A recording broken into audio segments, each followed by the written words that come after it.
Am I good to go ahead and start? Yes, so Sahana, this is your end of year presentation. Sahana is a third year top scholar, and you're hearing, I'm Christy Meyer. You're hearing me probably kind of just a voice here, but we'll hear from Sahana, and I will, again, Sahana, I'll manage the weight room as well as the chat for you. And then once you're all done, I'll offer a few thoughts and then invite everyone else who's with us to offer their thoughts as well. So go ahead and share your screen and get us started. Great. Well, thank you all so much for being here today. As Chrissy said, my name is Sahana. I am a junior majoring in neuroscience with a minor in civic engagement, and I'm really excited to share some of the things that I got to do this year. So, to start off, I just want to talk about what I'm going to be talking about today. So, I want to start off by talking a little bit about what I did last summer, and then moving on to the three pillars: knowledge, leadership, and service, which embody what it means to be a top scholar. Then moving on to my time in Washington, D.C., and with the Archer Fellowship, talking about some of the themes that I felt like were very prominent throughout my year, and then finishing off with some of the plans that I have for summer and the future academic year. So to start off with summer 2025, I did something that many pre-mids dread, but all of us have to do, which is take the MCAT. So the MCAT is the admissions exam that you take before entering medical school. And I basically studied for 3 months, sort of like a full-time job, studying like 9 to 5. On weekends, I would take my practice exams. It's very hard. There was a lot of content, and I feel like there were a lot of times where I was sort of questioning myself and wondering if I really had it in me to do all these things. But I'm really glad that I ended up taking it. I didn't push it back, so I took it at the end of August, actually right before the semester started. And I ended up getting a score I was pretty happy with, especially considering that, all the practice exams I did, the amount of time I spent studying for it, as well as, if you can see here, the 3,000 flashcards that I had to go through every single day through Anki. And then something else I did in summer was I also worked part-time in the emergency room at Christus Westover Hills. And I worked as a scribe here, so I got to work with a variety of providers, nurse practitioners, physicians, physician's assistants. And I was basically just charting patient information, going into these patient rooms, listening to what was going on, and making sure that the physical exams and everything were in the system. And I think outside of just the knowledge portion, it was really helpful to be in this emergency room because I learned a lot about the sort of way that a hospital works and the dynamics of different providers and different healthcare professionals. And I think it was really helpful in reinforcing why I would want to be a physician over any other healthcare professional. And so, transitioning a little bit from there, I want to talk about the three pillars of what it means to be a top scholar, starting off with knowledge. And I thought it would be good to start off with some of the courses that I took. Everything I did this year, I've kind of been splitting into two parts. It's been semester one and semester two because I think they were very different from each other. So, to start off with the fall semester, I was just taking a lot of the courses I had to for my degree and as a pre-med. And so, course I took was Anatomy and Physiology 1 with Dr. Hernandez. It was a great class, a lot of information crammed into one semester, but I think it was one of the most valuable classes that I'll take. And even moving forward, entering medical school and stuff, that'll definitely be information I have to go back to. And I wish I could say that I was done with biochemistry after taking the MCAT, because if you may not know, biochemistry is one of the biggest parts of the MCAT, has a very heavy emphasis across all the sections. But I actually had to take biochem at UTSA as well, basically going through all the different cycles. You can see my little whiteboard here that I'd word dump on pretty much every day when I was studying for an exam. And it was a lot of information, a lot of cramming, but I really enjoyed that course because I think biochemistry encourages you to sort of combine chemistry, biology, and think about things from a more broader view and think about the different processes in the human body. So I thought it was very useful as someone who's pre-med and hopes to enter medicine. And then transitioning to my spring semester, where I did the Archer Fellowship, which is basically a program that brings you to Washington, D.C. to be taking classes and interning full time while living in D.C. And so, one of my favorite courses that I took as a part of the Archer Fellowship is called Politics of National Memory. So, what we did was we would examine a lot of memorials, historic monuments, and the history of the United States through various perspectives. And we were encouraged to reflect a lot on these from our own perspectives and our unique personalities. And I think I really enjoyed that class because I have never quite reflected in that way in any of my previous classes, especially being a science major. I also got to visit a lot of monuments throughout DC. One of my favorite classes that we did in that course was we went to the National Mall and we visited a variety of war monuments. So we visited the Vietnam War Memorial, the World War II Memorial, the Korean War Memorial, as well as the Lincoln Memorial. And it was very interesting to go through these memorials, think about the different context and the intentionality of the design behind them. And so I really got to reflect a lot in that class. Another course I took for the Archer Fellowship was called the policymaking process. So we basically rotated through different parts of what it means to make a policy and implement it, and I didn't enjoy that class as much as Politics of National Memory. I still thought it was very informational and I learned so much from it. But I was also writing a lot of memos, and I think I learned that maybe writing memos isn't my favorite thing. And then finally, another class I took for the Archer Fellowship was called Advocacy and Politics. I know some of my Archer friends are also in here, so they know how much Dr. Daly can have an impact on you. He's a very funny person, but he teaches you a lot of things and you get a lot of life lessons along the way. And I don't think I've ever had a course in that sort of format and learning those sorts of things. Something else under knowledge for me was working at the Flanagan Lab. So I have been at the Biggs Institute since my junior year of high school, and I started working in the Flanagan Lab within the Biggs Institute during my freshman year of college. And so what I do in the Flanagan Lab is I do Alzheimer's research. So the main focus is the NUN study, which is a longitudinal study where we get brain donations from a cohort of nuns from the Church of Notre Dame. And we use that to study how the onset of dementia and cognitive decline is impacted. And it's a lot of focus on the pathology, so a lot of the physical molecular level biology. And so some of the things I got to do in my third year in the Flanagan Lab was I have started learning a little bit about Python. I never thought I would be a computer science person. I've never really taken any courses related to it. And I don't think I will be in the future either, but I do think it was a very worthwhile experience. I think it might be useful for other things, and it helped me a lot as I was preparing to use some of these softwares where we'd be analyzing different kinds of brain tissue and how the biology presented itself in those brain tissue. And I think this year I also had the opportunity to kind of get into the molecular level of things. So beforehand, a lot of what I was looking at were social determinants of healthcare. It was a lot more holistic and a little bit of a public health focus.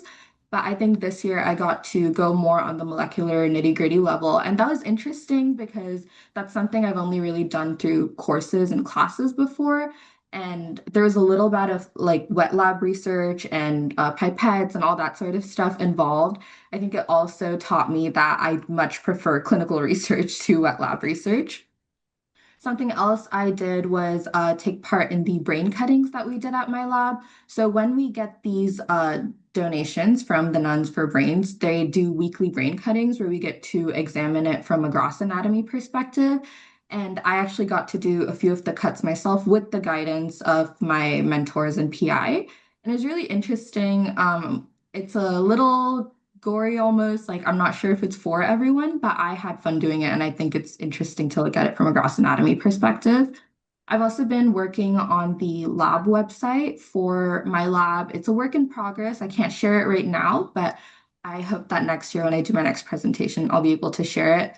And of course, so last year I digitized a lot of the archives for the Nun study, and I continued doing that this year. So I was working with a lot of slides and samples, and at some point they sort of meshed together. But I've been having fun working in the lab, and I'm looking forward to continuing to work there my senior year. Now, moving on to another pillar, I wanted to talk about some of the servants events that I got to do this year. I think this year, the sort of width of my volunteering wasn't as wide. I didn't go to as many events as I have in past years, but I do think I got to be a little bit more involved in some of the organizations that I've been a part of since my freshman year. So I want to start off by talking about Curzon Clinic. Curzon Clinic is a clinic in downtown San Antonio that serves a lot of unhoused and uninsured individuals. And I have been volunteering here since about halfway through my freshman year. I've learned a lot of things. I used to not know how to take manual blood pressure or draw blood, but now I'm very comfortable doing those things. And I've been a team lead at the clinic, guiding and leading other volunteers through patient encounters for about a year now. So, Curzon Clinic has a really special place in my heart. I think the sort of patient population that I encounter there is something that I haven't seen before in any of my other clinical experiences or in the emergency room. And I have enjoyed seeing the emphasis that it has on mental health and providing support systems for the patients that we see. And I think it's just been so meaningful. And I'm really looking forward to volunteering there a little bit more once I get back from my semester in DC. Another organization that I've been involved in, of course, as a top scholar, is the Top Scholar Student Organization. So my cohort went to the Ronald McDonald House and we did a lot of cleaning. We set some things up for some of the families that they served there. I also did other events like Adopt a Spot and some of the events with Curzon Ministries that the Top Scholar Student Organization was hosting. And then during my time in DC, unfortunately, I did not have as much time to do service just because I was working a full-time job and also taking classes full-time. So there wasn't too much time for service. But even then, we did manage to squeeze in a cohort day of service. So we made these hygiene kits for unhoused individuals across DC. And it was really fun because I also got to meet a lot of Archer alumni at the event and think about how I might contribute to the Archer community in the future. And something else that I have been doing, but not as much this semester while I'm away, is volunteering with the hospice called Elysian Hospice. There's a few different locations that they operate in throughout San Antonio, but the one I volunteer at is the one right next to Westover Hills. And volunteering at a hospice has been really hard. Even though I've been doing it for 2 years, it can be really hard at times because oftentimes I'll spend time with these patients and their families and build really close relationships with them. But eventually, that person will pass away in the hospice care. And it's hard to hear that news. But at the same time, I think it makes it very worthwhile that I'm spending my time there. And it feels very nice to have formed those relationships. Now, moving on to the last pillar of what it means to be a top scholar, I'm going to talk about leadership and professional development. So, this was my third year in the Student Government Association, and my fall semester was my final semester as the business affairs chair. It's kind of sad to leave as I was departing for Archer, but it's really nice to see and reflect on the things I've been able to do through student government. I've met some of my closest friends through student government. We had a major menstrual hygiene initiative that we worked on. There's been a lot of changes within the dining and housing facilities as well. And those are all things that I've gotten to be involved in. So I'm really grateful for the time that I spent in student government. I also had a chance to take on a leadership role for the Top Scholar Student Organization this year. So I served as the fall director of communications, and I was basically just drafting newsletters, spreading information, going to all these events to make sure the Top Scholar cohorts were supported. And it was really fun for me because I don't think I'd been quite as involved in TSSO in my previous years. And TSSO is really nice because you bond a lot with your top scholars, and a lot of the emphasis is on making sure we're doing well emotionally and mentally. And being able to spend that time with my cohort and the other top scholars was really nice. Something else I got to do sort of through student government was the University of Texas System Student Advisory Council. So this is known as UT-SAC. What we do is there's individuals from schools all over the UT system, and we all come to Austin 3 times throughout the academic year to talk to each other and discuss issues that the different universities are facing and come up with recommendations to present to the Board of Regents. I was able to be at 2 of these meetings since the final one happened when I was away in DC, but for these meetings, I got to work a lot on student affordability and transparency with pricing, and that was something that was later presented to the Board of Regents. Something else I did was shadowing in ophthalmology. Unfortunately, I don't have photos of this, but I thought this was very interesting and it was unlike any other kind of shadowing I've done before. I've shadowed with neurology, I've shadowed with geriatrics and gynecology, emergency medicine, but ophthalmology is very interesting because the eye is an organ that you can see without needing a microscope. So it's a lot of like very visual work, and I think it's very detailed as well. But it was interesting to see how fast-paced that environment was in a clinic and see how even with things like cataract surgeries, they're so fast and they get done so quickly because the eye is such an open organ. And then moving on a little bit to my spring semester again, I did spend my spring in DC, and I came to find out that there's something called coffee chats in DC, which is basically where you sit down with a professional that you've reached out to chat with them for about 30 minutes. Sometimes there's coffee, but they're just called coffee chats. You don't always get coffee, unfortunately. I found that out the hard way.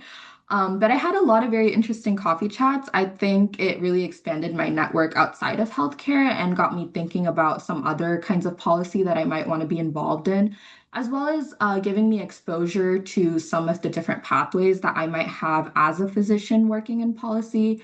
For example, one of the most meaningful coffee chats that I had was with a physician who is a geriatrician, but she also works as a health and aging policy fellow for a House representative. And I didn't even know that was a pathway that I could take eventually in my career. So talking to her was really nice, and learning about how she figured out she could get to that point was really nice. And then something else that I got to do this year was interview for the Truman Scholarship. So the Truman Scholarship is a public service scholarship. They award up to $30,000 in postgraduate studies for students that are going to become public servants. And I was selected as a finalist for the scholarship. So I got to go back to Austin for a little bit this semester and then talk to some of the other finalists and interview for the opportunity. And although I didn't get the scholarship itself, it was definitely an honor to be named a finalist. And it was so nice to meet all these individuals from different walks of life and different parts of the country, all coming together because they have a shared interest in public service, as well as reflect a lot about what public service means to me and how I think about my future and my goals. And of course, I could not talk about professional development without talking about the internship I did during my time at the Archer Fellowship. So I interned for the office of Congresswoman Julie Johnson. She's a House representative from Texas's 32nd congressional district. And I think I just had the time of my life interning in this office. I had a wonderful co-intern cohort. I got to step out and go to so many interesting events. As you can see here, I had a lot of very fun sightings. So I saw Senator Bernie Sanders, I saw the old House Speaker, Nancy Pelosi, and then I saw the current Secretary of the Health and Human Services, RFK Jr. So lots of famous sightings, lots of fun experiences and hearings. And I don't think there's anything like interning on the Hill. I think it's a very unique experience, and the things you're exposed to, the things you get to see are very unique to that setting. And I'm so grateful that I had such a wonderful office to work in. I don't think I could have asked for more. They always let me step out for events I wanted to go to, for professional events, and they were always very encouraging. I think, especially as a pre-med stepping into this office, I was a little bit scared. I'd never done anything like it before. I had a lot less policy expertise than some of my other co-interns, but I think I really lucked out because I never felt like I knew less or I was lower than. I always had opportunities to learn. some of the things that I got to do were like answering constituent calls. I got to work on recommendations for certain bills to be co-signed or co-sponsored by the congresswoman I was working for. I got to learn more about community funding projects and work on papers for that. And so it was just such a meaningful experience. I just finished my internship last week and I'm actually really, really sad to leave. But I loved working on the Hill, and I just want to give a little shout out to my office for being so supportive and encouraging during my time there. And so, moving on, talking about some of the themes that I felt like were pretty prominent this year, I think one of them was growth. I think a lot of this comes from my spring semester in DC. So, throughout my college career, I think I've been intentional with the things I do, but there's been a lot of times where I feel like I'm doing things just because it's a checklist for medical school. And it gets kind of monotonous and it doesn't feel as encouraging to do these things when you're just looking at it like a checklist. But I think I've grown a lot as a person because I got to do something that was completely unrelated to my degree and not necessarily something very traditional for the pathway that I got to enter. And I think that also leads into the next theme, which is reflection. So, as I said earlier, one of the courses I took really encouraged me to reflect in ways that I never had before. But I think even outside of coursework and professional development, I was able to reflect a lot on what I wanted to do with my future, what is I consider meaningful, and just being in DC, the museum scene here is really big. I made it a goal to visit all of the Smithsonian's I could access within DC. And I never really thought of myself as a museum person, but now that I'm here in DC, I had the opportunity to really just slow down for a little bit, spend up to like half a day in a museum thinking about the way it's been curated, the context of these things, the various purposes of the different museums. And so I think reflection has been really big for me, both professionally and thinking about myself individually and personally. I think finally that also leads into independence. Again, something that has especially been prominent through my spring semester in DC. So this was my first time living away from home, more than like 20 minutes from my parents' house. It was really scary. We started off with a huge snowstorm in DC.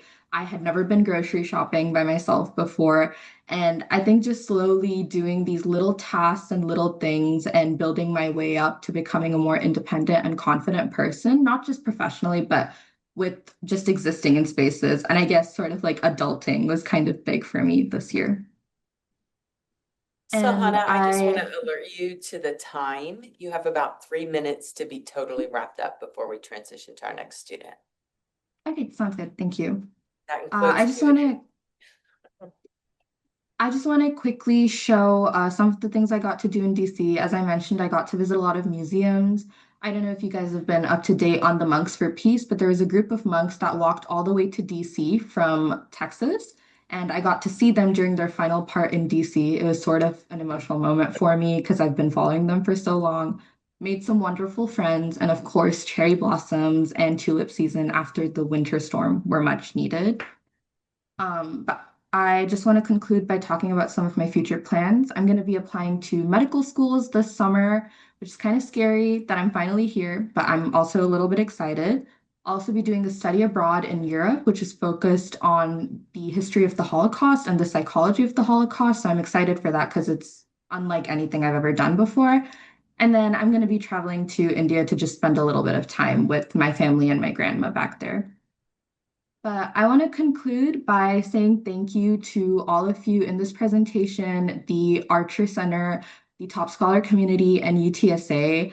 I think this year especially has been so transformative for me. I've learned so many things, explored so many new places, and made some incredible friends. Shout out to some of my roommates here. But thank you all so much. I am so glad that I had the opportunity to share what I did this year with you all. Well, wonderful job, Sahana. It's great to hear about your year and your semester. I know it's been a lot of activity going on, and I'm very, very proud of all that you have done. We're sure. This is my annual PSA to all of our students, especially upper division ones, to remind you to continue to share that knowledge with younger students and mentor them. And, you have done so much and it's so impressive. And a lot of younger students that will be looking for kind of what was your path and how did you do it. So I want to encourage you to continue to reach back down to those younger students.